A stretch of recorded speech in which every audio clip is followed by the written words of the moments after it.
যে কারণে হাসিনার বোনের মেয়ে টিউলিপকে বিনামূল্যে ফ্ল্যাট দেন ব্যবসায়ী।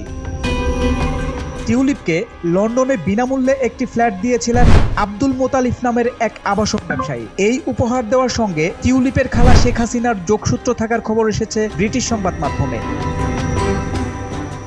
ব্রিটেনের মন্ত্রিসভার সদস্য tulip economic secretary to the treasury and city minister হিসেবে দায়িত্ব পালন করছেন। তার কাজ যুক্তরাজ্যের অর্থবাজারের ভেতরের দুর্নীতি সামাল দেওয়া, অথচ তার নিজের বিরুদ্ধেই এখন দুর্নীতির অভিযোগ উঠেছে। তিনি 2004 সালে কোনো ধরনের অর্থ প্রদান না করেই লন্ডনের কিংস ক্রসের কাছে 2 বেডরুমের একটি অ্যাপার্টমেন্ট গ্রহণ করেছিলেন বলে জানা গেছে। ফিনান্সিয়াল টাইমসের এক প্রতিবেদনে বলা হয়, ওই ফ্ল্যাটটি টিউলিপকে দিয়েছিলেন আব্দুল মোতালিফ নামের এক আবাসন ব্যবসায়ী। আওয়ামী লীগের অনেক নেতাকর্মীর সঙ্গে তার বেশ ঘনিষ্ঠতা ছিল।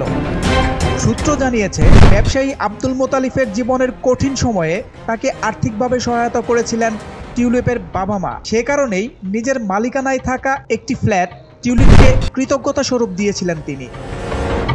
ফিনান্সিয়াল টাইমসকে মোতালিফ নিশ্চিত করেছেন যে ওই সম্পদ তিনি নিজে কিনেছিলেন, তবে এর বাইরে তিনি আর কিছু জানাতে অস্বীকৃতি প্রদান করেন। উল্লেখ্য, এর আগে বাংলাদেশের পারমাণবিক বিদ্যুৎ প্রকল্প থেকে 400 কোটি পাউন্ড আত্মসাৎ করেন এমন অভিযোগে শেখ রেহানার মেয়ে এবং ব্রিটিশ লেবার পার্টির মন্ত্রী টিউলিপ সিদ্দিকীকে জিজ্ঞাসাবাদ করেন যুক্তরাজ্যের মন্ত্রিপরিষদ বিভাগের কর্মকর্তারা।